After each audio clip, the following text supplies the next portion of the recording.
शिक्षा एक मीडियम है किस चीज के लिए?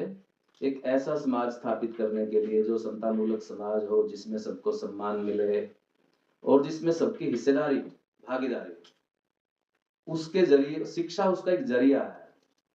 इसीलिए वो सिर्फ़ एक शिक्षा तक रुकी नहीं। उस शिक्षा के काम को कि अपनी क्षमता निर्माण करने के बाद, योग्यता प्राप्त करने के बाद जो समाज में उसकी प्रैक्टिस है, जो उसका अभ्यास है और जितने भी समाज के और वंचित तबके सिर्फ वर्ण व्यवस्था के जो पीड़ित है, जो कि भारतीय समाज की सबसे बड़ी बीमारी तो यही है, जो इसको शताब्दियों से खाए जा रही है। और जितने भी हमारे समाज सुधारक हुए, सबने ही उसकी तरफ ध्यान खींचा है, लेकिन ये फिर वापस फिर सत्ता के साथ क्योंकि जुड़ी हुई है, शोषण के साथ जुड़ी हुई है, तो स्थापित होती है।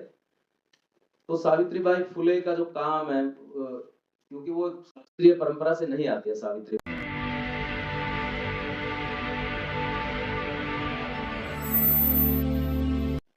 साथियों, जैसे कि हम जानते हैं कि सावित्रीबाई फुले एक माँ की तरह से जिसने अपने समाज को, खास तौर पे जो हमारा समाज है, जो शताब्दियों से पीड़ित समाज है, जिससे जितने भी शक्ति के स्रोत होते हैं, चाहे वो सत्ता हो, चाहे ज्ञान हो या दौलत हो, संसाधन हो, सब छीन लिए और कानून बना के जैसे उन सबको देने के लिए, उन सबको स्थापित करने के लिए उस समाज में उसके लिए संघर्ष किया और उसके लिए अनेक कार्य उन्होंने किए। बहुत सारे उनके जीवन के एक जितनी घटनाएं हैं बहुत ही रोमांचक हैं और वो जहाँ से उन्होंने काम शुरू किया था वहाँ वो रुकी नहीं। वो काम बढ़ता ही चला गया और वो इतना व्यापक हो गया कि एक पॉलिटिकल मूवमेंट की तरीके से एक संस्था का रूप धारण करते हुए संगठनों और उसके माध्यम से समाज में स्थापित हुआ और एक समय तक उसकी चमक जो है पूरे उसको महाराष्ट्र के खास क्षेत्र को आंदोलित करती रही। और शायद वही जो उन्होंने ज्योतिबा फुले, सावित्रीबाई फुले और उनका जो सत्यशोधक समाज का जो पूरा काम था, जो उसने जमीन तैयार की, वही इलाका है सतारा, जहाँ डॉक्टर अम्बेडकर फिर बाद में उस सारी उसके साथ हमारे सामने आए दुनिया में। तो ये एक जमीन की नींव की तरीके से, जैसे हम कह रहे हैं कि खेत तैयार करने का जो काम होता है, उसमें वो करती रही। बहुत बात उनके बारे में बोली जाती है जो कि सच है कि वो शिक्षिका थी, शिक्षा से काम शुरू किया। लेकिन शिक्षा उनका एक माध्यम था। शिक्षा एक मीडियम है किस चीज के लिए?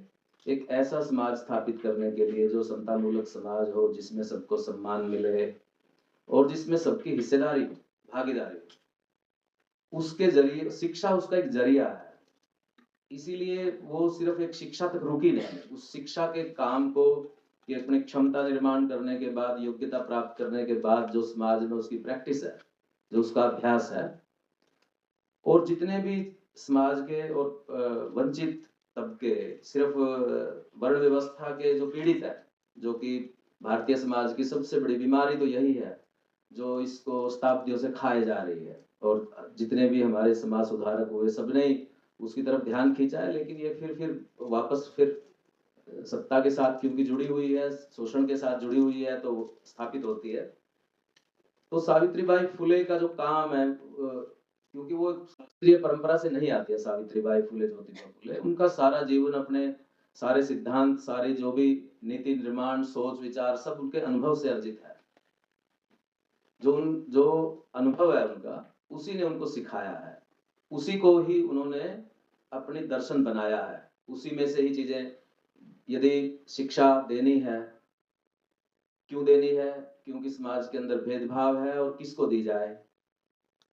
कि एक यदि सबसे कमजोर को दी जाए तो एक ही बात से 20 बातें ठीक होंगी। इसलिए ये चुनाव है उनका, ऐसे स्कूल नहीं खोल लिया।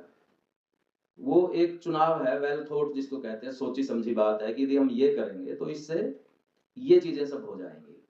तो वो ऐसे, और जब ये देखा कि स्कूल तो खुल रहे हैं, लेकिन स्कूल में आने वाली जो जो बच्चे हैं, उनको तो उनके माँ बाप ने ही भेजना है। अब उनके दिमाग में तो वही जो शताब्दियों का कूड़ा जो है वो धीरे धीरे करके उसके अंदर जमाया गया है, उनका भी थिंकिंग पैटर्न जो है वैसा ही है, उनके अंदर भी शिक्षा प्राप्त करने की उतनी चाह नहीं है। तो बच्चों को कैसे लाया जाए? तो इसके लिए फिर उनके माँ बाप का जो सोचने का तरीका है, जो उनके अंदर ऊंच नीच का विचार जमा हुआ है कि हम तो इसी लायक हैं, हमें ज्ञान लेके क्या करना है, हमें क्या जरूरत है शिक्षा की, तो फिर माँ बाप के साथ उस दिमाग के साथ संघर्ष किया जाए। तो फिर इवनिंग स्कूल खोले जाए माँ बाप के लिए, बड़े लोगों के लिए, क्योंकि तो मजदूर लोग हैं, दिन में काम नहीं कर सकते, दिन में काम करते हैं तो खाली टाइम नहीं है, तो शाम की जो नाइट क्लास मजदूर बस्तियों में लगाई जाए। जो दलित, क्योंकि कम्युनिटी है, कम्युनिटी में कुछ अपने आप ही स्वतः ही नेता होते हैं, तो उन नेताओं से बात की जाए, जो कम्युनिटी लीडर है उनको थोड़ा सेंसिटाइज किया जाए, उनको समझाया जाए। और अच्छी बात यह कि वो समझाने में कामयाब हो, अन्यथा जो कम्युनिटियों के लीडर हैं वो, उनकी लीडरशिप जो है कम्युनिटी में उसी परंपरागत विचार के साथ ही स्थापित रहती है। वो अधिकांश मामलों में हमने देखा है कि वो कुछ भी नया करने की बजाय जो पहले से मौजूद चीजें हैं, प्रचलन में हैं और जो कि बहुत ही भेदभावकारी है, उसी के साथ ही रहते हैं। लेकिन ज्योतिबा फुले, सावित्रीबाई फुले, ये पूरा जो मूवमेंट था वो समझा पाए उनको, उनको अपने साथ शामिल कर पाए, ये एक बड़ी बात है। इससे सीखने की जरूरत है हमें कि ये कैसे किया उन्होंने, कि कैसे समझा पाए अपने उनको कि जो लोग बोरी में भर के छुपा के बच्चे को स्कूल में लेके आते थे, फिर उसी बस्ती में स्कूल खुल गया, और जो बच्चे ऐसे ही घूमते रहते थे उन बच्चों को नहला धुला करके वही खुद ही स्कूल में छोड़ने जाने लगे। ये कैसे हुआ? ये जो चेतना वहां पे आई, ये चमत्कार है, क्योंकि वो जो एनवायरनमेंट मिला, और फिर उसी से जो इसी आत्मविश्वास के साथ जो मुक्ता साल्वे, या जो बड़ी इंटरेस्टिंग बातें हैं कि सावित्रीबाई फुले, ज्योतिबा फुले को अवार्ड भी मिला था। हम जानते हैं कि उस टाइम की जो अंग्रेज गवर्नमेंट थी, जो वहां पे अधिकारी थे, कि आपके स्कूल बहुत ही अच्छे चल रहे हैं, गवर्नमेंट स्कूल से भी ज्यादा बढ़िया चल रहे हैं, इसलिए सम्मानित किया जाता है। और वो परीक्षा जिस तरीके से हुई थी कि सरेआम जो है, जैसे पूरा पूना इकट्ठा हो गया हो। पूना आप समझते हैं कि मध्यकाल का बनारस और आधुनिक काल का पूना, वहीं से सारा चलता था, जो जितने भी धार्मिक जो है चीजें स्थापित की जाती थी वहां से, तो वहां पे वो लोग देख रहे हैं, और वो सरेआम जो परीक्षा हो रही है, और जो जिनके बारे में सोचा जाता है कि इन बस्तियों में भी क्या कभी कोई प्रतिभाशाली टैलेंटेड लोग पैदा होंगे, उनके बच्चे किस तरीके से जब परीक्षा दे रहे थे और अपनी योग्यता का प्रदर्शन कर रहे थे, तो वहां के लोग दांतों तले उंगलियां दबा रहे थे कि ये क्या हो रहा है। यदि ये ज्ञान जो है इस मोहल्ले से उठ के उस मोहल्ले में चला गया, ये जो हेजेमनी है, ये जो एक अधिकार है, या जो ये जो हमने बना के रखा हुआ है कि हम ही हम रहेंगे जमीन पर, ये जो कि सब जगह ये जो जा रहा है, तो ये जो वो माहौल बनाया उन्होंने, वो एक चमत्कार है। वो एक सीखने की बात है कि इस दंपत्ति ने और दूसरे लोगों का सहयोग लेकर के कि कैसे उस जमी हुई काई को कैसे उतारा है, किस तरीके के उनके आर्गुमेंट थे, कैसा उनके साथ संवाद था, और कौन सा उनके जीवन में व्यवहार में ऐसा त्याग था, और क्या अर्ज थी कि वो समझा पाए, कि वो उनको अपने साथ ले पाए, जो उस भावना को निकाल पाए। तो सावित्रीबाई फुले और ज्योतिबा फुले का जो शिक्षा के बारे में खास तौर पे, कि ये जो शिक्षा की इच्छा पैदा करना, कि हमें जो है, क्योंकि शिक्षा जिसकी इच्छा होगी वो ले लेगा अपने आप, उसके बाद फिर वो खुद भी प्रयास करने लगता है। लेकिन यदि इतने लंबे समय तक वो इच्छा ही खत्म हो गई है, या इच्छा खत्म कर दी गई है, उसकी जरूरत ही नहीं है, तो फिर उसको बाहर से कौन डाल सकता है? तो ये इच्छा पैदा करना, इसके लिए जितने भी उपक्रम किए गए, स्कूल खोले गए, स्कूलों के अंदर एक ऐसा माहौल दिया गया, जो बच्चे पढ़ नहीं सकते, जो बच्चे दूर गांव के हैं, अब कुछ शिक्षा ले ली उन्होंने, अब क्या होगा, अब वो ठीक है 5वीं पास कर ली, अब क्या करें, तो उनके लिए हॉस्टल बनाए जाएं, छात्रावास अपने घर के अंदर रख के कि ये किया जाए। तो ये सारे जितनी भी चीजें कर सकते थे कि जिसमें शिक्षा प्राप्त करने की चाह है कि वो करे, वो किया उन्होंने। और जब इससे ये हुआ कि ये इस तरह के प्रयासों से ही सिर्फ बात नहीं बनने वाली है, इसको एक संस्थागत रूप देने की जरूरत है। तो फिर सत्यशोधक समाज बनाया। 25 साल ये कार्य करते रहने के बाद, अपने स्तर पे एक छोटे इलाके में काम करने के बाद, और वो संस्था जो बनाने के बाद, उसको स्थापित करने के बाद सत्यशोधक समाज के, फिर वो आंदोलन व्यापक हो गया, और वो किसानों में और मजदूरों में और उनकी जो आर्थिक जो स्थितियां थी, उनके जो शोषण थे, उन सब के बीच में निकल गया फिर वो आंदोलन। और उसके पीछे वो चेतना जो उनके उसमें थी, जो दर्द जो उनके उसमें था, सावित्रीबाई फुले, ज्योतिबा फुले की, उसमें वो दिखाई देता है।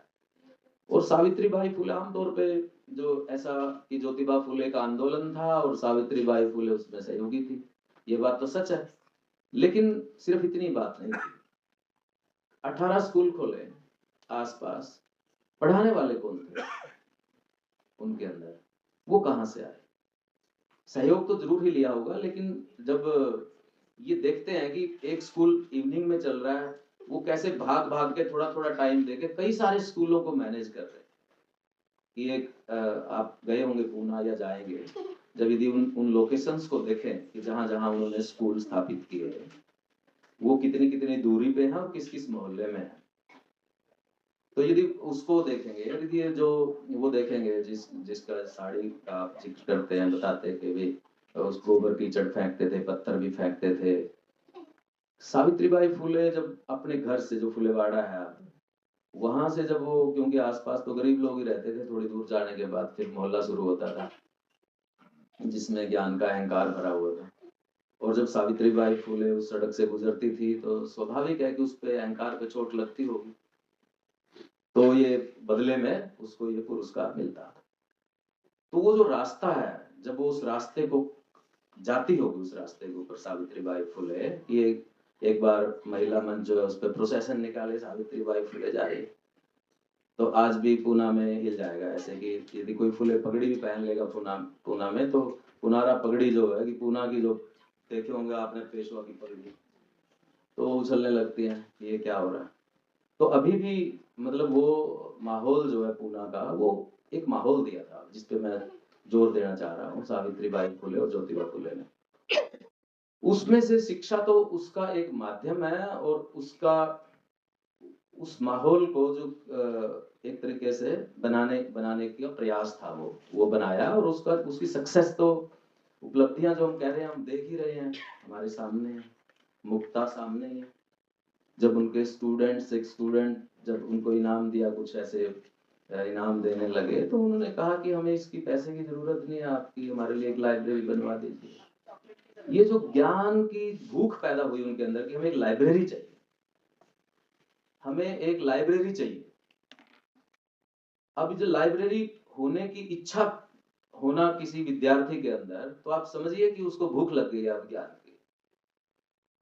और ये भूख जो है, क्योंकि शताब्दियों से रुकी हुई है, उससे दूर रखा गया है, तो ये वहां से पैदा हुई फिर इस चीज के अंदर। और जो उनके आर्ग्यूमेंट है और जो उनके तरीके हैं, छोटे बचपन में जिस तरीके की क्रिटिकल थिंकिंग, रैशनल थिंकिंग, जो परंपरा का दबाव होता है, वो बहुत ही ज्यादा लोड होता है परंपरा का, हम सब जानते हैं। जो ट्रेडिशन का जो लोड है, वो बहुत ज्यादा होता है। मतलब आप इतना होता है कि जैसे अरस्तु जैसा बंदा जो था, अभी अरस्तु तो कितना हर विद्या का, हर सब्जेक्ट का उसको जनक माना जाता है। डॉक्टर भी थे, फलां फलां भी थे, डॉक्टर थे, 2 पत्नियां थी अरस्तु की। और उस जमाने में एक चलता था, जो जिस तरह की स्टीरियोटाइप चलते हैं कि औरतों के दांत 40 होते हैं, और वो लास्ट तक यही मानते रहे। 2 पत्नियां थी, गिन के नहीं देख सके कि चलो गिन लेते हैं, खुद डॉक्टर थे। ट्रेडिशन का दबाव इतना गहरा होता है, आप समझिए अरस्तू की बात कर रहे हैं। उस ट्रेडिशन की दबाव को लोगों के माइंड से हटा देना, इसकी सफाई कर देना, ये जो 9 पीढ़ियां नरक में जाने वाली हैं, ये क्या दबाव है, ये कहां से आता है? यदि आपने इसमें एक सुराख कर दिया अपने उससे, तो ये सावित्री बाई फुले, ज्योतिबा फुले ने जो उनकी सारी रीडिंग है और जो अनुभव है, अनुभव से पूरी रीडिंग अनुभव तक गई, और जिस तरह की फिर alternate history writing, alternate mythology, हर चीज का अल्टरनेट, पूरा अल्टरनेट कल्चर जिसको बोलते हैं, कि हमारी जो आदिवासियत है, जैसे मूल निवासियत है, जैसे कि जिसके अंदर बलि राजा है, कि जिसके अंदर कोई भेदभाव नहीं, ऐसा समाज का निर्माण करना है, जिसके अंदर कोई ऊंच नीच नहीं है, जिसके अंदर कोई झगड़े नहीं है, जिसके अंदर कोई जातिगत द्वेष नहीं है, जातियां नहीं है उस तरीके से ऊंच नीच में। तो एक वहां पे उसका वो, चाहे वो काल्पनिक है, लेकिन राम राज्य भी तो काल्पनिक ही है। तो ये जो हर दृष्टि से एक अपना नैरेटिव बिल्डिंग, जिसका हमारा पूरा दर्शन बनाना, ये काम उन्होंने शुरू किया। और उसके पीछे जो ये उनकी सोच है, जो सावित्री बाई फुले की पोइट्री में, उनके भाषणों में, या जो खास तौर पे यदि आप ज्योतिबा फुले के वो 4 भाषण पढ़े हैं जो उन्होंने, वो बहुत ही कमाल के हैं, जिसको सावित्री बाई फुले ने एडिट करके एक तरीके से छापा था शुरू में ही, जो यंग फुले की बात है ये, और बुजुर्गियत में आने के बाद तो बहुत सारे उन्होंने प्रयोग किए उस चीज के बारे में। तो ये सावित्री बाई फुले का जो पूरी जिंदगी है, मान लीजिए कि उनकी मौत ही है, जैसे अभी मैं तो उनको शहीद ही कहता हूँ, कि वो सिंपल मौत नहीं है, बीमारी की मौत नहीं है, वो मरी तो थी वो इसी से कि प्लेग का संक्रमण हो गया था। लेकिन क्यों हो गया था? वो इसलिए हो गया था कि प्लेग फैल गया पूना में 1896-97 में, और एक बच्चा है जिसको समझते हैं हम, कोरोना देखा है हमने कि कोई हाथ नहीं लगा रहा, माँ बाप भी हाथ नहीं लगा रहे हैं। अब सावित्री बाई फुले को पता लगता है तो वो उसको अपनी पीठ पे लेकर के आती है, और उसी से संक्रमण होता है। सावित्री बाई फुले को पता था कि ये संक्रमण हो सकता है, लेकिन फिर भी एक जो सेवा करने वाला व्यक्ति है, जो समाज सुधारक है, जो समाज सेवी है, जिसके अंदर करुणा है, जिसके अंदर प्रेम है, उसने उसको महत्व दिया। वो बच्चे को लेकर के आए अपने हॉस्पिटल में, जो उन्होंने अपना एक जगह बनाई थी अपने बेटे यशवंत राव, डॉक्टर यशवंत राव के साथ। तो ये जो भावना है उनके अंदर कि जान हथेली पे रख के तब समाज परिवर्तन के लिए निकले हैं, ये सिर्फ ये यहाँ आकर के तो ये एंड है, इससे ऊपर तो कुछ हो नहीं सकता जान से ऊपर तो। और वो शुरुआत से ही ये जो कमिटमेंट है इस चीज की उनकी, ये मेरे को लगता है कि सबसे ज्यादा महत्वपूर्ण बात है, जो चालक शक्ति है सावित्री बाई फुले, ज्योतिबा फुले की। क्योंकि उनकी यदि हम जितनी पोएम भी पढ़ेंगे उनमें भी दिखेगा ये। और उन्होंने कहाँ से सीखा, वो कभी नहीं कहती कि उन्होंने महान ग्रंथों का अध्ययन किया है। जो ज्योतिबा फुले की रीडिंग्स है, जो ज्योतिबा फुले ने पुस्तकें पढ़ी, वो सावित्री बाई फुले के भी उन पे कई किताबों पे नाम है, उनके सिग्नेचर है, जिनको वो देखती थी, जिनके बारे में, क्योंकि उनका घर तो इसी चर्चा का विषय बना हुआ था, तो वो सारा उनके उसमें था। लेकिन वो जो जिसको ज्ञान का मुख्य स्रोत यानी कि स्रोत माना जाता है कि ये ज्ञान अर्जित कर लोगे तो आप सीधा स्वर्ग में जाओगे, मोक्ष प्राप्त हो जाएगा, उस ज्ञान से उनका कोई वास्ता नहीं था। वो ज्ञान जो है थॉमस पेन का राइट्स ऑफ मैन, वो जो तार्किक चिंतन, वो भाव, कई जगह से उन्होंने चीजों को लिया सावित्री बाई फुले, ज्योतिबा फुले ने, जिसमें चाहे वो ईसाई मिशनरी हैं उनसे भी लिया जो प्रेम और वो है, कहीं से कुछ लिया, तो उनका सब मिला के उनके अंदर बना अपने अनुभव से। और हमारे समाज के अंदर जो जो समाज का जो गुलामी है और जिसको धार्मिक तरीके से धर्म से वैलिडिटी देते हुए, वैधता देते हुए धर्म से वो बनाई गई थी, उसके ऊपर अटैक किया उन्होंने, वो दिमाग से निकाला लोगों के। बड़ा मुश्किल काम था ये, क्योंकि वो नहीं निकल पाए जिससे, तो उनके पिताजी ने उनको घर से बाहर निकाल दिया था अपने। वो उसी मानसिक संरचना के साथ मौजूद थे। दबाव अपनी जगह है, उसका जो समाज का दबाव अपनी जगह है, लेकिन जो खुद की जो चिंतन सोच है वो भी एक बहुत बड़ी बात होती है। तो वो उसके लिए ये मुझे लगता है कि उनका शिक्षा के बारे में भी जितनी उनकी कविताओं में आती है कि शिक्षा किस लिए भाई, शिक्षा से क्या हासिल होना है, वहां कोई कभी नहीं है कि इससे सिर्फ रोजगार मिल जाएगा, आप अंग्रेजी राज में क्लर्क बन जाएंगे, नहीं। हमेशा ही वो ये कहते हैं ज्ञान प्राप्त करो, इस अंधविश्वास को अपने अंदर से निकालो, ज्ञान प्राप्त करो, ताकि आप जो है अपनी मानवता हासिल कर सके, अपनी जो ये वो चीजें हासिल कर सके। ये उसका एक जरिया, एक टूल है शिक्षा, एक हथियार है, एक माध्यम है। सिर्फ नौकरी का सवाल नहीं है, रोजगार का सवाल नहीं है, पूरी उसका सवाल है। तो वो एक व्यापक तौर पे शिक्षा उनके लिए एक व्यापक उसका हिस्सा थी। अभी यदि कोई शिक्षा पे काम कर रहा है तो शायद वो बहुत ही उसका छोटा विजन होता है, शिक्षा हासिल करके क्या होगा। उनका विजन शिक्षा को लेकर के काफी बड़ा था, और उसके अंदर जो शिक्षा की पद्धति है, अभी तो ये प्राइमरी एजुकेशन की बात है उनके जमाने में, बाद में डॉक्टर अम्बेडकर ने जिस तरह से हायर एजुकेशन के इंस्टीट्यूट खोले, कॉलेज खोले, वो तो स्कूल खोल रहे थे। अभी हमारे समाज में स्कूल की साक्षरता की, अक्षरों से दुनिया से परिचय की जरूरत की, उनके माध्यम से जितना भी ट्रेडिशन में जो जितनी भी मेधा है उसको खंगाल सके, उसको अपने लिए प्रयोग करने लायक उसको बना सके, तो ये वो कर रहे थे।